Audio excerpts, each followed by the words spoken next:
नमस्ते सभी को। हिंदी भाई जल सिंह सर की ऑनलाइन क्लास में आप सभी का हार्दिक स्वागत है। तो ग्रामर में हमारा प्रकरण चल रहा था समास। उसमें हमने अव्ययी भाव और तत्पुरुष समास को पढ़ लिया था। अव्ययी भाव की पहचान मैंने आपको बताई थी कि जिसका पहला पद क्या बताओ उपसर्ग होता है या फिर उस शब्द की क्या हो बताओ आवृत्ति पुनरावृत्ति हो, यानी एक ही शब्द कितने बार आए, 2 बार। तो दोनों ही स्थितियों में क्या बताओ अव्ययी भाव समास होता है। और तत्पुरुष समास में मैंने आपको बताया था कि कारक चिन्हों का क्या होता है, लोप होता है। यानी जब दो शब्दों के मध्य से कारक चिन्हों का लोप होता है तो वहां कौन समास होता है, तत्पुरुष समास। ठीक है, अब विस्तार से पढ़ने के लिए आपको पिछले क्लास पे जाना पड़ेगा। आज हम बात करते हैं क्या बताओ कर्मधारय समास की। किसकी बात कर रहे हैं, कर्मधारय समास। कर्मधारय समास।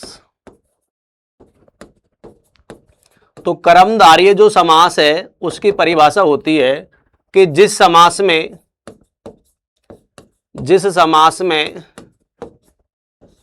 पहला पद विशेषण, जिस समास में पहला पद क्या बताओ विशेषण एवं दूसरा पद विशेष्य होता है,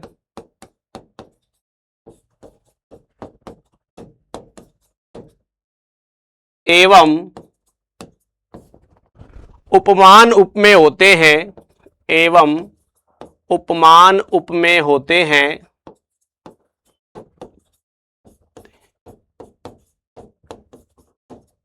उसे कर्मधारय समास कहते हैं। उसे क्या कह देते हैं, कर्मधारय समास कहते हैं। यानी कर्मधारय समास के अंदर क्या होगा कि पहला पद विशेषण होगा तो दूसरा क्या होगा बताओ विशेष्य, या फिर पहला पद उपमान होगा तो दूसरा क्या होगा उपमेय, और यदि पहला पद उपमेय है तो दूसरा क्या होगा उपमान। ठीक है, पहला पद क्या है बताओ, हाँ विशेष भी हो सकता है लेकिन इसके बहुत कम उदाहरण हैं। ठीक है, इसलिए पहला पद क्या होता है विशेषण एवं दूसरा पद क्या होता है विशेष्य। ठीक है, विशेषण जानते हो, यानी जो शब्द विशेषता बताता है उसे क्या कह देते हैं हम विशेषण, और जिसकी विशेषता बताई जाती है उसे क्या कह देते हैं विशेष्य। उपमान क्या होता है, उपमान, उपमान का मतलब होता है कि जिससे तुलना की जाती है, जिससे क्या की जाती है तुलना की जाती है ना। यदि एक वस्तु की तुलना हम दूसरी वस्तु से करते हैं तो जिससे तुलना की जाती है उसे क्या कह देते हैं उपमान। और उपमेय क्या होता है, उपमेय होता है जिसकी तुलना की जाती है, जिससे नहीं जिसकी क्या तुलना की जाती है, जिसकी तुलना की मात्रा बड़ी, यानी जिसकी तुलना की जाती है वो तो क्या है बताओ उपमान, और जिसकी तुलना की जाती है वो क्या है बताओ उपमेय। जिससे तुलना क्या की जाती है, यानी जिससे हम तुलना करेंगे वो तो क्या है उपमान, और जिसकी तुलना करेंगे ठीक है वो क्या होता है उपमेय। क्या होता है उपमेय। तो ये चीज आपको ध्यान रखनी है कि क्या तो उपमान होता है क्या उपमेय होता है। ठीक है, चलो आगे चलते हैं। अब लिखो कर्मधारय शब्द की पहचान। जब दो शब्दों के मध्य से, तत्पुरुष जैसा ही है, जब दो शब्दों के मध्य से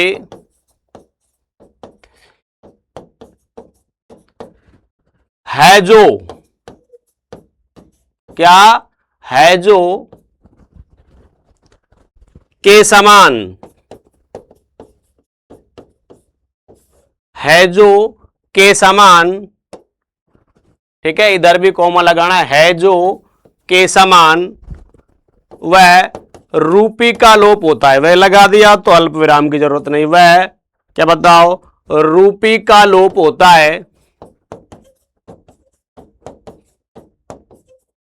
वहां कर्मधारय समास होता है। यानी कर्मधारय समास की क्या पहचान रखोगे आप, वहां कर्मधारय समास क्या होता है?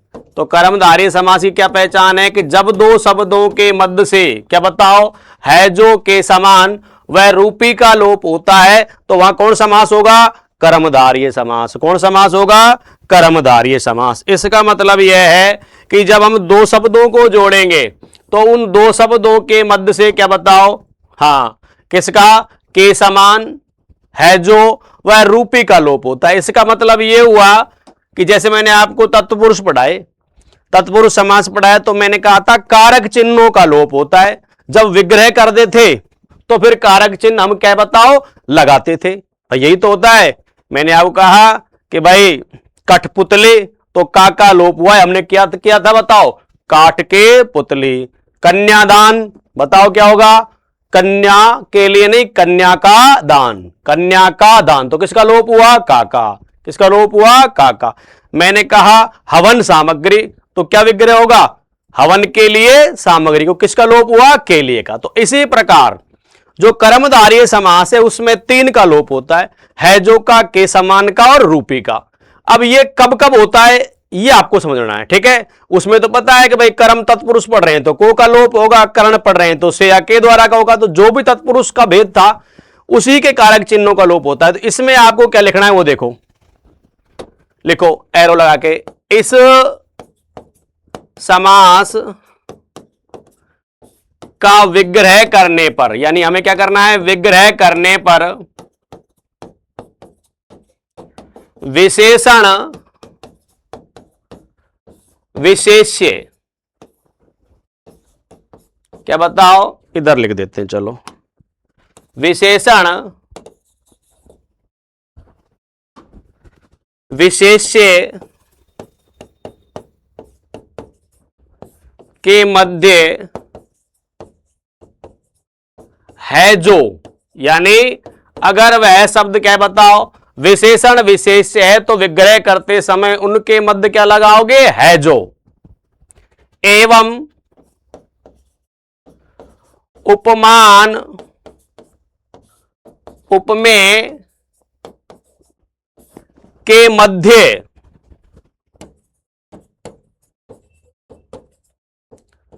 उपमान उपमेय के मध्य के समान, क्या लगाओगे बताओ? के समान, ये लगाना है। तथा उपमेय उपमान के मध्य, किसके? उपमेय उपमान के मध्य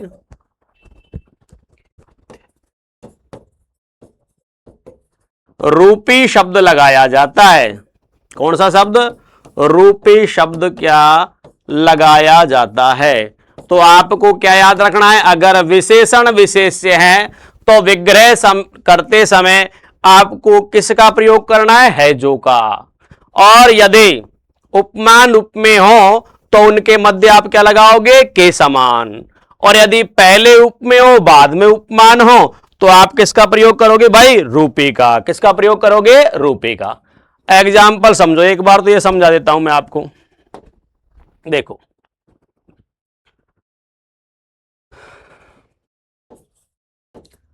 मंद बुद्धि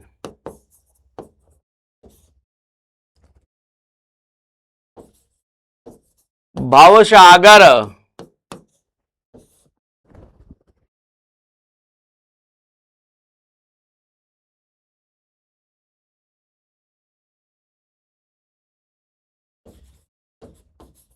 और चंद्रमुख, ये तीन उदाहरण लिखे हुए हैं, ठीक है। क्या क्या लिख रहे हैं?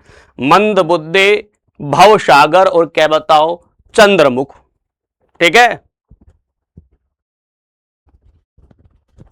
अब इधर देखो, ये शब्द लिखा हुआ है मंद बुद्धि। अब बताओ बुद्धि और मंद, तो मंद शब्द बुद्धि की विशेषता बताता है कि वो बुद्धि कैसी है, बताओ? मंद है। इसका मतलब मंद शब्द क्या है बताओ? विशेषण है। क्या है बताओ? विशेषण। तो बताओ आपको विशेषण विशेष के मध्य क्या लगाना होता है जो। तो क्या करोगे बताओ आप? मंद है जो बुद्धि, मंद है जो क्या? बुद्धि। हाँ, हमने ये कर दिया साहब, तो है जो लग गया। अब देखो कुछ विद्यार्थी क्या करते हैं कि ये है जो को नहीं लगाते, मंद बुद्धि परीक्षा में आता है तो वैसे करते थे, मंद है जिसकी बुद्धि।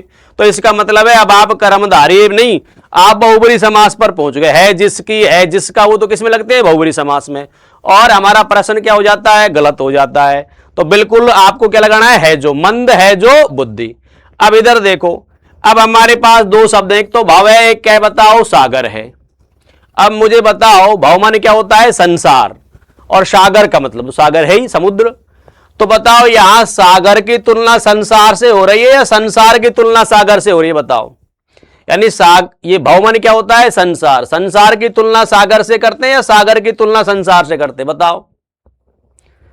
हाँ बताओ, यानी भव क्या है, संसार, और सागर क्या है, बताओ। इस संसार की तुलना हम किससे करेंगे, समुद्र से। यानी समुद्र की तुलना संसार से नहीं होती, संसार की तुलना हम किससे कर रहे हैं, समुद्र से। तो भव क्या है बताओ, जिसकी तुलना हो रही है वो क्या होता है, उपमेय। तो भव क्या हो गया, उपमेय, और सागर क्या हो गया, उपमान। मैं कहूं संसार सागर, इसका मतलब आप क्या करोगे, संसार की तुलना किससे कर रहे हो, सागर से। तो जिसकी तुलना करते हैं उसे हम क्या कह देते हैं, उपमेय। तो पहले उपमेय और बाद में उपमान है, तो आप यहां क्या लगाओगे, भव रूपी सागर। क्या लगाओगे, भव रूपी क्या, सागर। ठीक है। अगला उदाहरण है चंद्रमुख। देखो इधर ध्यान रखना, चंद्रमा की तुलना मुख से थोड़ी हो रही है, मुख की तुलना किससे हो रही है, चंद्रमा से। तो मुख की तुलना चंद्रमा से हो रही है, तो मुख क्या है बताओ, उपमेय, और चंद्रमा क्या है, उपमान। इसमें उपमान पहले है, क्या है बताओ, उपमान पहले, बाद में क्या है, उपमेय। तो जिसमें उपमान पहले होता है वहां क्या लगता है बताओ, के समान। तो क्या हो जाएगा ये, चंद्र या चंद्रमा के समान क्या बताओ, मुख। समझ में आया क्या, बिल्कुल। ये आपको याद रखना है कि यदि पहले उपमेय है बाद में उपमान है तो रूपी, और पहले उपमान है बाद में उपमेय तो क्या लगाओगे, के समान। ठीक है। इस तरह से मैंने तीन बातें लिखाई हैं, आपको यही ध्यान रखना है, उल्टा सुल्टा करने की कोई जरूरत नहीं है। ध्यान रखना, जहां रूपी लगता है वहां रूपक अलंकार होता है, यानी ये रूपित और ये उपमित दो भेद माने जाते हैं। हमें उतनी गहराई में जाने की जरूरत नहीं है, हमें तो केवल उदाहरण समझना है। तो जब रूपक अलंकार होता है ना, तो उपमेय और उपमान में अभेद आरोप होता है, यानी उनमें भेद रहित आरोप होता है। तो उनके बीच हम रूपी को लगा देते हैं, किसको लगा देते हैं, रूपी को। और उधर हम किसका प्रयोग करेंगे, के समान। वहां उपमित है वहां तुलना है। ठीक है। अब मैं आपको कुछ एग्जाम्पल देता हूं, आप उनका विग्रह करोगे।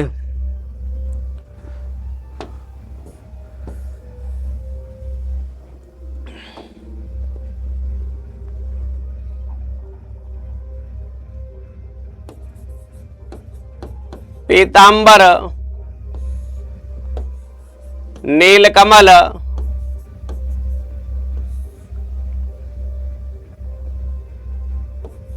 नीलगाय, काली मिर्च,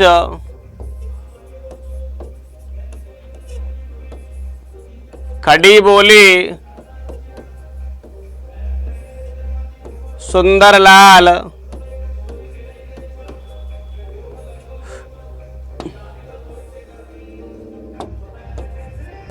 हताशा,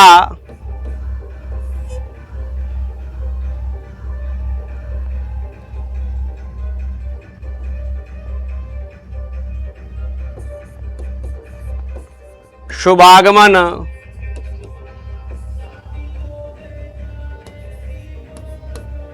पूर्णेंदु,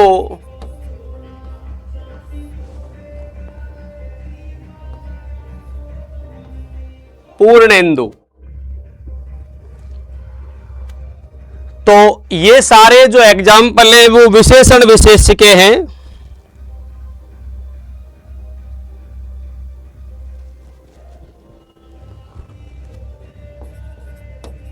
अधखिला, वहां भी मैंने लिखाया था आपको एग्जाम्पल में, अधखिला, सज्जन, महर्षि, ये भी ऐसे ही उदाहरण है।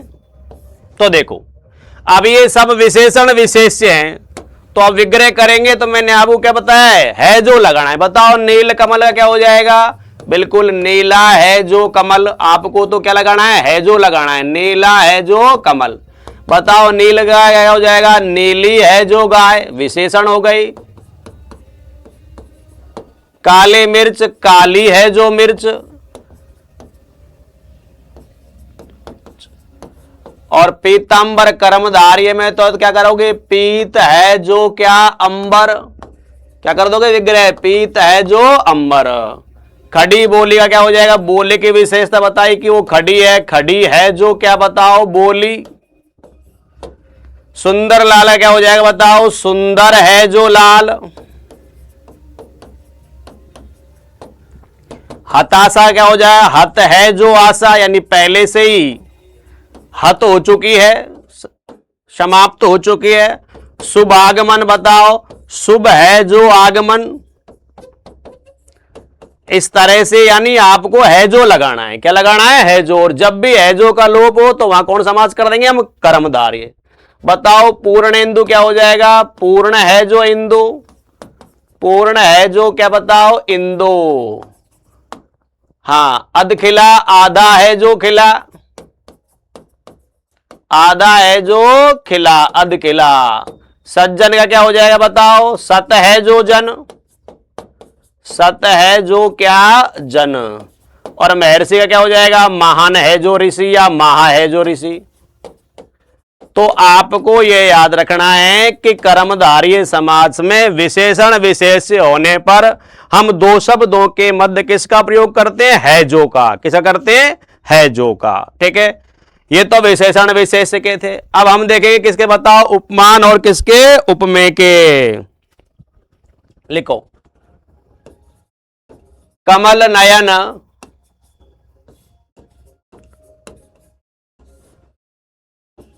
कनकलता, देहलता, पद पंकज, क्रोधाग्नि,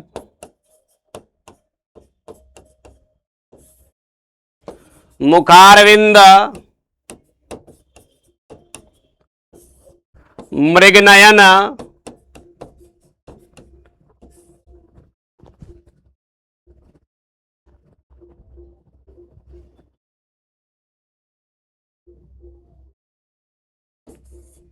करकमल। ये मैंने कुछ शब्द लिखे हैं जो कि किसके बताओ, उपमान और क्या बताओ, उपमेय के हैं। ठीक है, बिल्कुल।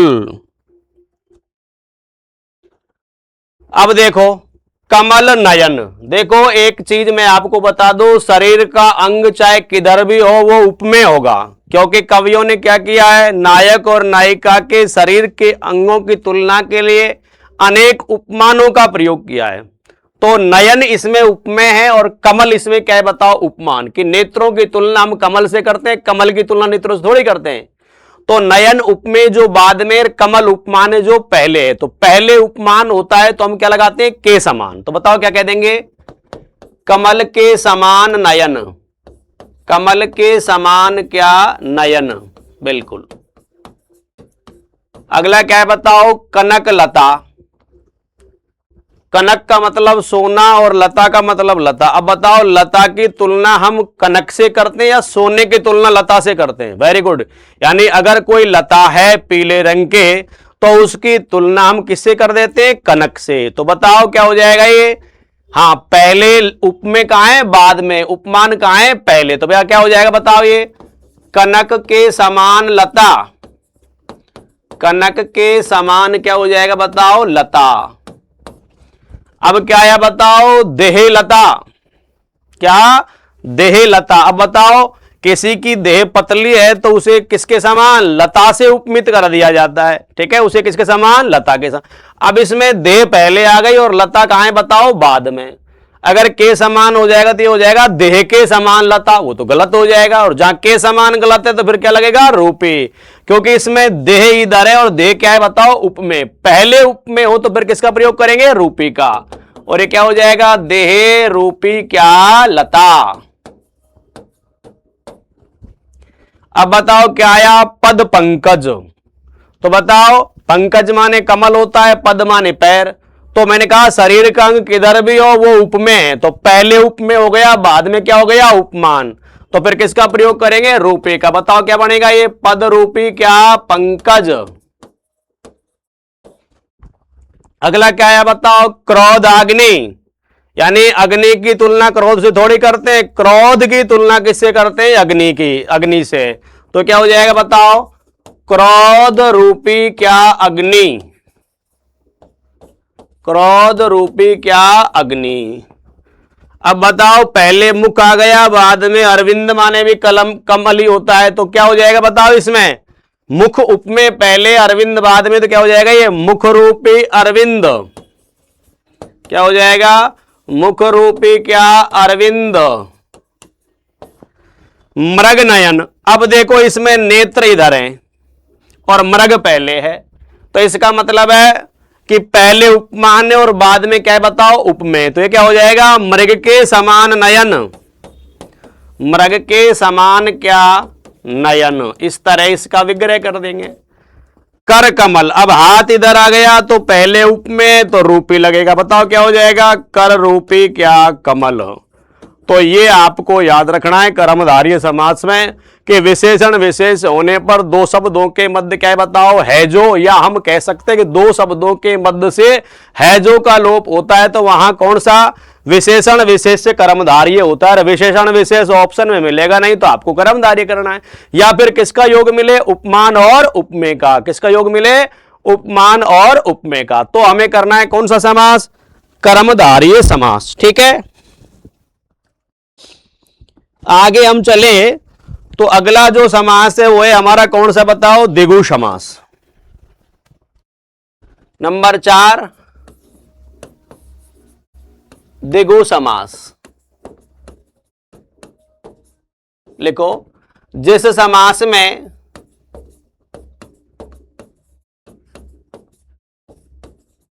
पहला पद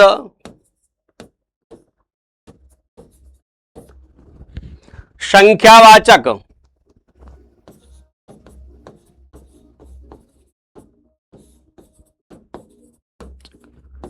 विशेषण होता है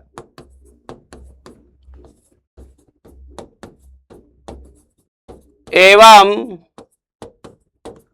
समस्त पद समूह या समाहार का बोध कराता है, समूह या समाहार का बोध कराता है,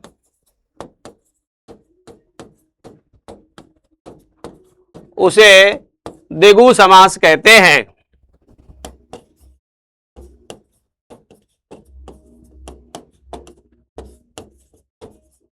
उसे हम क्या कह देते हैं, द्विगु समास कहते हैं। बताओ क्या लिखा, जिस समास में पहला पद क्या होना चाहिए, संख्यावाचक विशेषण होना चाहिए, तथा जो समस्त पद है वो किसका बोध कराएगा, समूह या समाहार का बोध कराएगा, तो उसे हम कह देंगे क्या बताओ, द्विगु समास, ठीक है।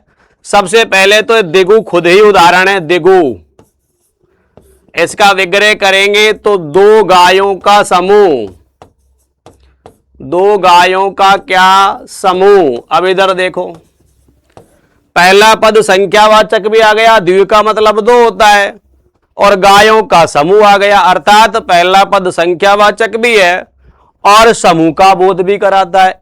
तो द्विगु नाम से ही पता चल जाएगा, द्विगु का मतलब क्या होता है, दो गायों का समूह, यानी जिसका पहला पद दो संख्यावाचक है तथा समस्त पद किसका, समूह या समाहार का बोध कराता है, तो उसे हम कौन समास कह देते हैं, द्विगु समास। कौन समास कह देते हैं, द्विगु समास, ठीक है। अब देखो इसमें क्या होता है, कई बार केवल पहला पद संख्यावाचक आ सकता है, ठीक है ना। जैसे मैंने कहा एक तारा, अब आप बताओ क्या करोगे, इसका एक का मतलब होता है एक, तो अब एक का कोई समूह थोड़ी बनेगा, तो ये बन जाएगा एक तार वाला, एक तारा होता है ना, एक तार वाला क्या होता है, एक तारा। एकांकी तो क्या है, ऐसे थोड़ी कहोगे एक अंक का समूह, ठीक है, एक क्या अंक वाली। ऐसे एक शब्द होता है शतांश, क्या लिखा है ये, शतांश। तो शत माने कितने होते हैं, 100, तो पहला पद क्या हो गया, संख्यावाचक। एक का मतलब एक, इसमें पहला पद क्या है, संख्यावाचक, और इसका विग्रह क्या होगा बताओ, शतांश का 100वां अंश, यानी किसी वस्तु का 100वां अंश क्या कहलाता है? शतांश। तो इसमें देखो समूह नहीं आया, ठीक है ना।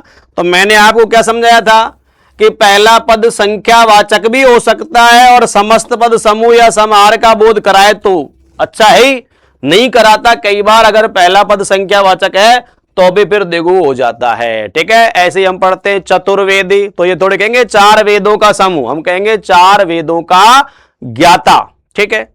आगे चले तो एक शब्द लिखा हमने दर्जन।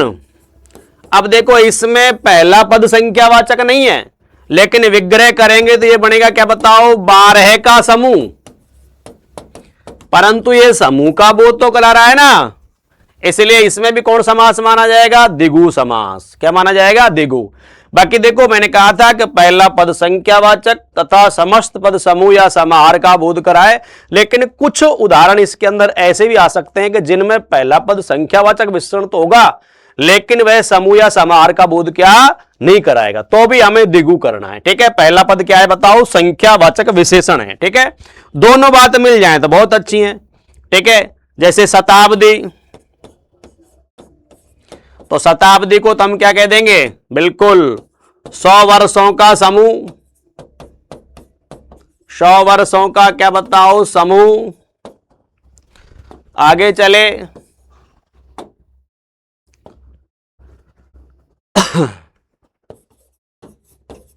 चतुर्वेदी,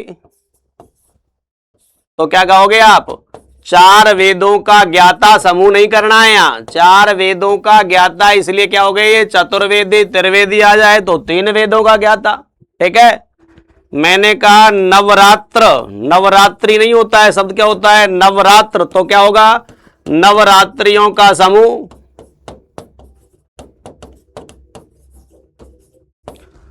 मैंने कहा चौराहा,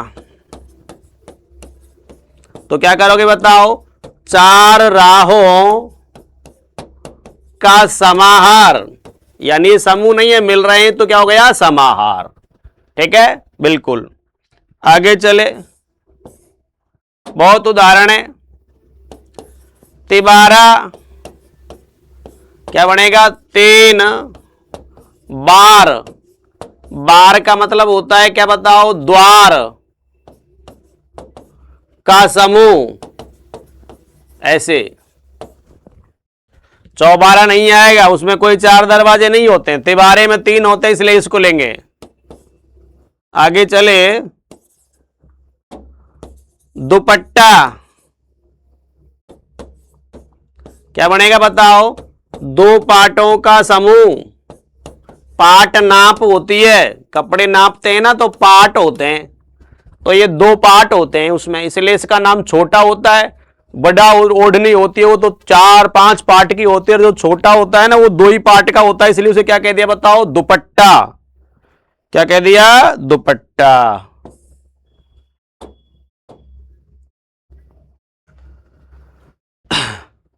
चवन्नी, बताओ क्या बनेगा?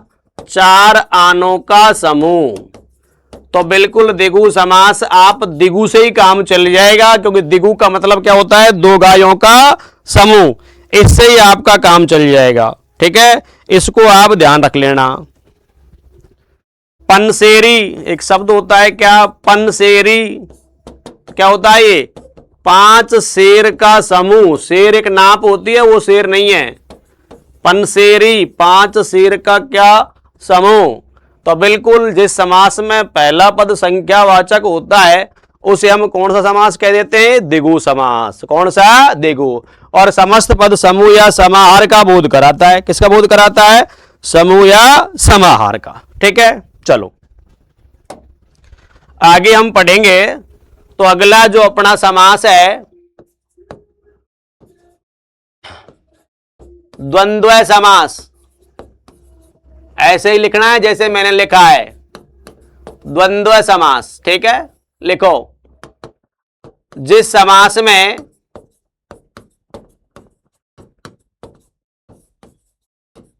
दोनों पद प्रधान होते हैं, जिस समास में दोनों पद प्रधान होते हैं, उसे द्वंद्व समास कहते हैं। यानी जिस समास में दोनों पद प्रधान होते हैं उसे क्या कह देते हैं बताओ? द्वंद्व समास कहते हैं। द्वंद्व का मतलब ही क्या होता है बताओ? एक तरीके से संघर्ष, और संघर्ष जब भी तो होगा जब दोनों बराबर के होंगे। तो इस समास में दोनों पद ही क्या होते हैं बताओ? प्रधान। क्या होते हैं? प्रधान। इसलिए इसे हम कह देते हैं कौन समास? द्वंद्व समास। ठीक है, अब लिखो इसकी पहचान।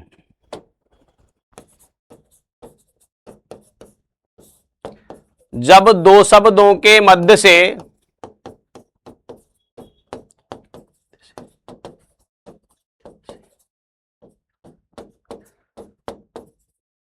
और या, और तथा एवं तो एक ही बात है, और या एवं पदों के अंत से आदि का लोप होता है,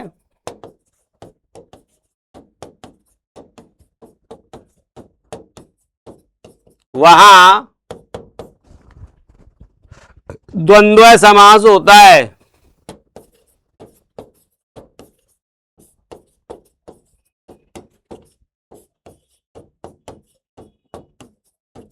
देखो इसके अंदर तीन का लोप होता है, बताओ किसका? और का, या का, एवं क्या बताओ? आदि का। तो इन तीनों का लोप होता है, इसीलिए इसे हम क्या कह देते हैं? द्वंद्व समास। अब आपको समझना क्या है वो समझो। देखो मैंने यहां लिखा माता पिता।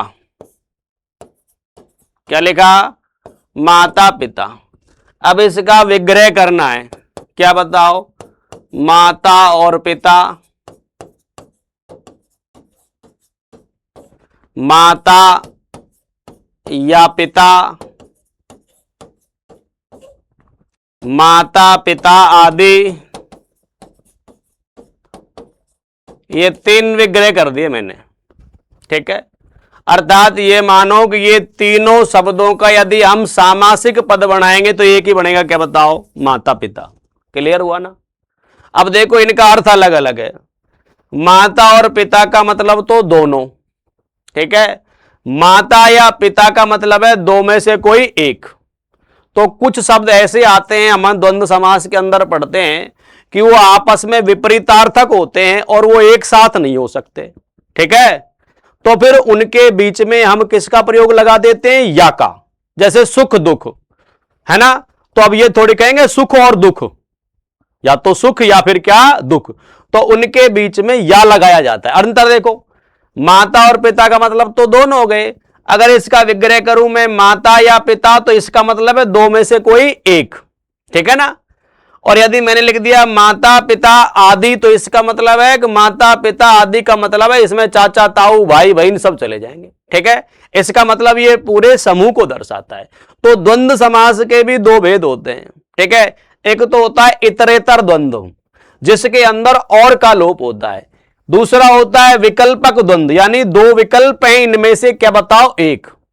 और एक होता है समाहार द्वंद्व। क्या होता है?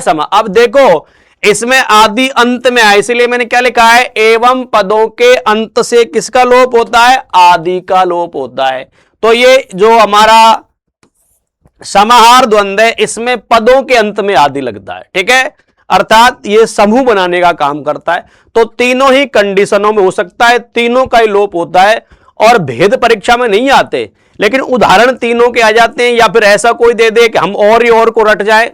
समास पहचानने में तो आपका और से ही काम चल जाएगा, लेकिन विग्रह में हमें कई बार क्या बताओ? इनका अलग अलग प्रयोग करना होता है। तो परीक्षा में प्रश्न आ जाए तो हमें याद रखना है कहां तो और का, जहां और लग गया वहां या फिर आदि की जरूरत नहीं है। जहां और नहीं लगेगा वहां हमें फिर क्या लगाना है? या तो या लगाना है या फिर क्या लगाना है बताओ? आदि लगाना है। तो तीनों का लोप होता है इसमें। ठीक है ना? अर्थात माता पिता का तो समास विग्रह क्या होगा? माता और पिता ही होगा। लेकिन अगर ये पद आपको लिखे मिल जाए कि इनका समास बनाओ, तो इन तीनों का समास एक ही बनेगा, माता पिता। ठीक है, यानी जहां और विग्रह में और आसानी से लग जाए तो वहां तो और ही लगाएंगे, लेकिन जहां जैसे लाभ हानि आ गया, तो लाभ हानि के अंदर आप और नहीं लगा सकते कि लाभ और हानि नहीं, या तो लाभ या फिर हानि, या की जगह चाहे अथवा लगा दो तो एक ही बात है, ठीक है ना, बिल्कुल। तो अब हम लिखेंगे, अलग अलग तरीके से पढ़ेंगे कि द्वंद्व समास के, किसके, द्वंद्व समास के 3 भेद होते हैं। मैंने कहा भेद नहीं पूछे जाएंगे, लेकिन एग्जाम्पल समझने के लिए क्या है बताओ, आसानी रहेगी, इसलिए अलग अलग पढ़ेंगे। 3 भेद होते हैं। पहला होता है इतरेतर द्वंद्व। क्या होता है? इतरेतर द्वंद्व। ये कब होता है? पहचान लिखने केवल जब,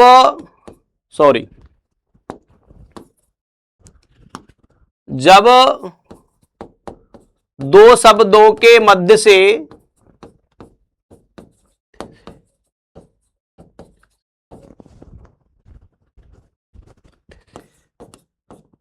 और का लोप होता है,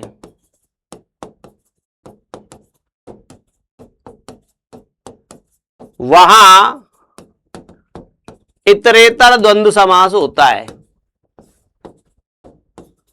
वहां इतरेतर द्वंद्व समास होता है।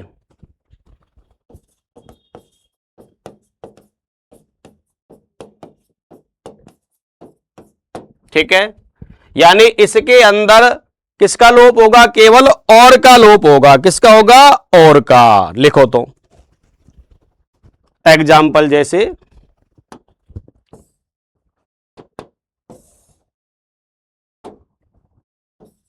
माता पिता, राधा कृष्ण, अन्न जल,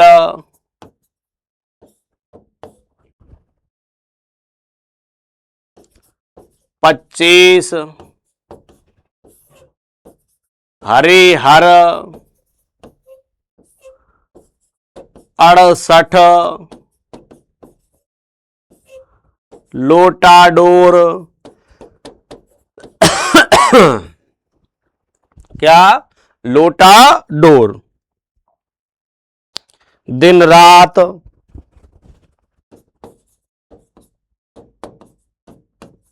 भाई बहन, कुछ भी आ जाए। ठीक है, तो अब हमें क्या करना है बताओ? विग्रह करना है, तो और लगाना है। बताओ माता पिता क्या हो जाएगा? माता और क्या? पिता। राधा कृष्ण क्या हो जाएगा? राधा और क्या बताओ? कृष्ण। अन्न जल क्या हो जाएगा? अन्न और क्या? जल। 25। अब देखो इसमें आपको ध्यान रखना है, 5 और 20 करना है, ध्यान रखना। देखो द्विगु समास के अंदर भी संख्यावाचक आता है, लेकिन उसमें पहला पद संख्यावाचक होता है। क्या होता है? पहला पद। इसमें दोनों ही पद संख्यावाचक हैं, तो जहां दोनों पद संख्यावाचक हो तो वहां क्या करेंगे? द्वंद्व। और जहां केवल पहला पद संख्यावाचक हो तो क्या करेंगे? द्विगु। हरि हर, तो क्या बनेगा? हरि माने विष्णु और हर माने क्या? महादेव। हरि और क्या? हर। 68, तो पहले आ गया तो 8 और 60। क्या करोगे? 8 और क्या? 60। लोटा डोर, बताओ क्या करोगे? लोटा और क्या? डोर। दिन रात क्या हो जाएगा? बताओ। दिन और क्या? रात। क्या हो जाएगा? दिन और रात। अब देखो एक एग्जाम्पल है, यह है कंद मूल फल। देखो मैंने आपको बताया था कि समास में मुख्यतः क्या बताओ? 2 शब्दों का मेल होता है, लेकिन मुख्यतः 2 से अधिक शब्दों का मेल भी हो सकता है। इसमें 3 है। कितने इसमें? 3। तो अब इसका विग्रह कैसे करोगे? ऐसे नहीं करो कंद और मूल, नहीं, एक बार लगा दो कंद मूल, ठीक है, और फल, ऐसे। तो यानी जब 2 शब्दों के मध्य से और का लोप होता है तो वहां क्या कर दोगे आप? इतरेतर द्वंद्व समास। क्या करोगे? इतरेतर द्वंद्व समास। दूसरा लिखो विकल्पक द्वंद्व समास। कौन सा? विकल्पक। द्वंद्व में ही आया, और ये तो विकल्प में आने नहीं है, करना तो द्वंद्व है, पर अलग उदाहरण के लिए विकल्पक। हाँ, विकल्पक क्या बताओ, द्वंद्व समास। ठीक है। हाँ, इसकी पहचान क्या है बताओ। हाँ, जब दो शब्दों के मध्य से, जब दो शब्दों के क्या मध्य से या वह अथवा का लोप हो,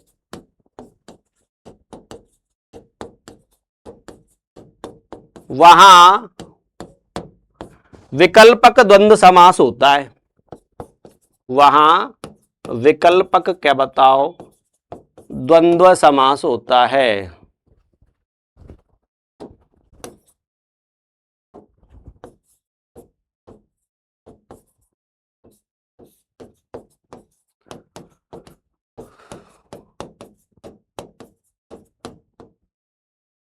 ठीक है। अब देखो, जैसे मैंने आपको समझाया था कि इसका प्रयोग जब होता है जब दो एक साथ नहीं हो सकते, दोनों चीज क्या है बताओ, अलग अलग आए, तो फिर इसका प्रयोग करना है। ठीक है। जैसे लाभ हानि, सुख दुख,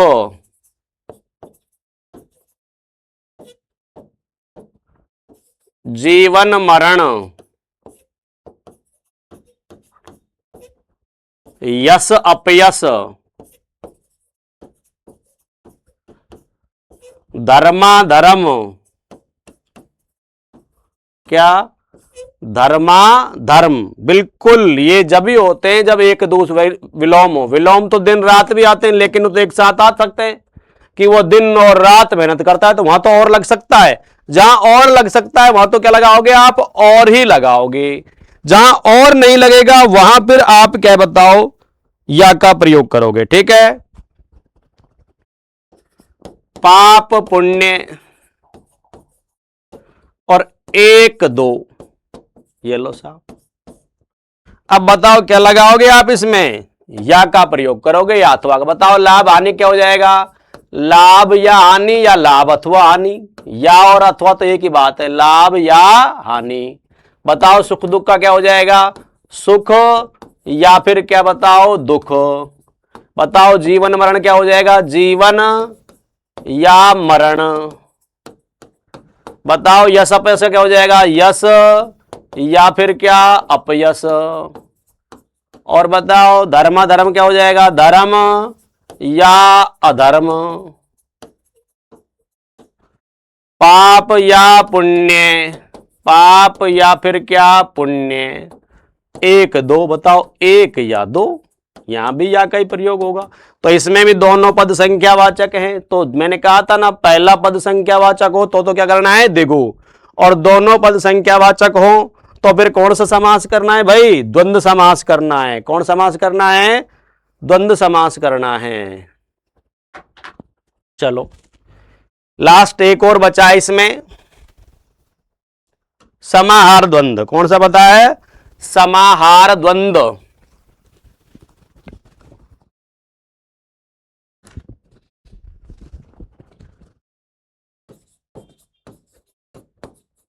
समाहार द्वंद्व, ठीक है। हाँ, पहचान लिखो। जब दो शब्दों के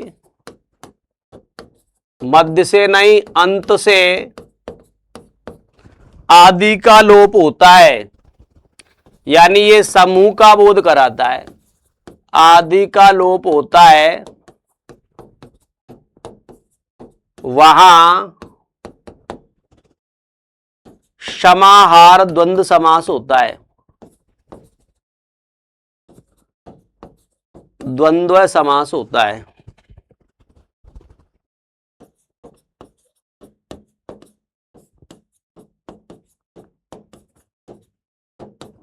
ठीक है।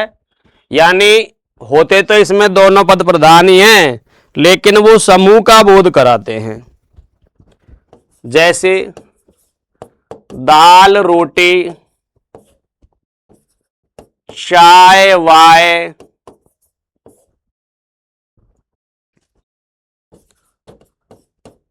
अगल बगल, कपड़े लत्ते, पेड़ पौधे,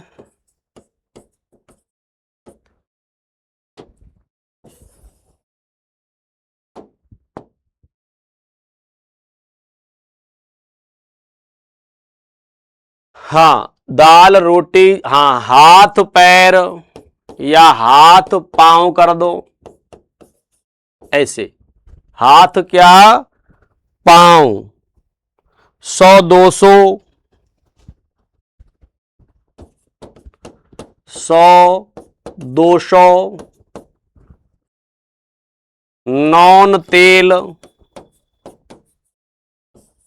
तो देखो अब हमें क्या करना है वो समझना है। देखो अगर समास में तो आप इनमें और लगा दोगे तब भी, जैसे ऊपर लिखा है दाल रोटी, तो दाल और रोटी करोगे समास तो जब भी द्वंद्व ही रहेगा। लेकिन देखो यहां दाल रो, कोई आपसे कहता है कि हम बढ़िया दाल रोटी खाते हैं, तो क्या वो दाल और रोटी खाता है क्या? नहीं। दाल रोटी का मतलब है कि वो सामान्य खाना खा रहा है, तो ये समूह का बोध कराता है। तो इसके पीछे हम क्या लगाएंगे बताओ? दाल रोटी आदि, ऐसे लगाएंगे। चाय वाय, देखो अगर आप केवल चाय पीते हो तो ये कहोगे मुझे चाय पीनी है, लेकिन चाय के साथ बहुत कुछ और खाना है, तो फिर अपन क्या बोलेंगे? चाय वाय। ठीक है, तो बताओ इसमें क्या करेंगे? अब ये वाय निरर्थक शब्द है तो ये हटाना पड़ेगा आपको, और केवल चाय के साथ ही क्या लगाना है? आदि। अब ये अगल बगल है, तो देखो आपने देखा होगा कोई अगर किसी के बगल में बैठा है, उदाहरण के लिए मैं कहूं बगल वाले लड़के से पेन ले लो, ठीक है, तो अपने बगल वाले से लेगा। अगर मैंने कह दिया अगल बगल से किसी से भी पेन ले लो, तो फिर वो क्या है बताओ? एक पूरे समूह को देखेगा। तो ये क्या है बताओ? समूह का बोध कराने के लिए यहां निरर्थक शब्द का प्रयोग हुआ है, तो इस अगल को हटा देंगे, केवल क्या लिख देंगे? बगल आदि। इस तरह इनका विग्रह होता है। कपड़े लत्ते दोनों का अर्थ है, तो दोनों को लिख देंगे कपड़े लत्ते आदि, यानी इसमें बहुत सारा कुछ आ जाता है। शादी के समय हम कपड़े लत्ते खरीदते हैं, तो कपड़े लत्ते है ना, और आभूषण, पता नहीं इसमें क्या क्या सामान आता है सारा, तो ये समूह का बोध कराता है। जब हम केवल कपड़े लेने जाते हैं बाजार, तो कहते हैं भाई कपड़े लेने जा रहे हैं, और कपड़ों के साथ साथ और भी बहुत सारा कुछ खरीदना है, तो फिर कहेंगे भाई कपड़े लत्ते। ठीक है, ऐसे ही बताओ क्या हो जाएगा? पेड़ पौधे आदि, हाथ पांव आदि। अब देखो ये समूह है, कोई कहता है आपसे कि मैं आज तेरा हाथ पैर तोड़ूंगा, तो क्या वो हाथ और पैर ही तोड़ेगा क्या? अब हाथ पांव तो दो मुख्य थे, इसलिए दो का नाम ले लिया, है ना, बाकी वो कहीं से भी तोड़ सकता है, तो आदि लगाएंगे। ठीक है, 100 200, अब ये 100 200 आदि नहीं करना है, ये करना है 100 से क्या बताओ 200 तक, यानी 100 200 का मतलब क्या होगा? 100 से 200 तक। और ये वही करना है क्या बताओ? नॉन तेल आदि। क्या करना है? नॉन तेल क्या आदि। इस तरह से ये हमारा कौन सा समास हुआ भाई? द्वंद्व समास। कौन समास? द्वंद्व समास। ठीक है, अब बचा है हमारा कौन सा? बहुब्रीहि समास, और वो कल देखेंगे हम अगली क्लास में, नेक्स्ट में, क्योंकि उसमें बहुत सारे उदाहरण हैं जो आपको पर्यायवाची और कई जगह काम में आते हैं, इसलिए उसमें हम ज्यादा पढ़ेंगे। ठीक है।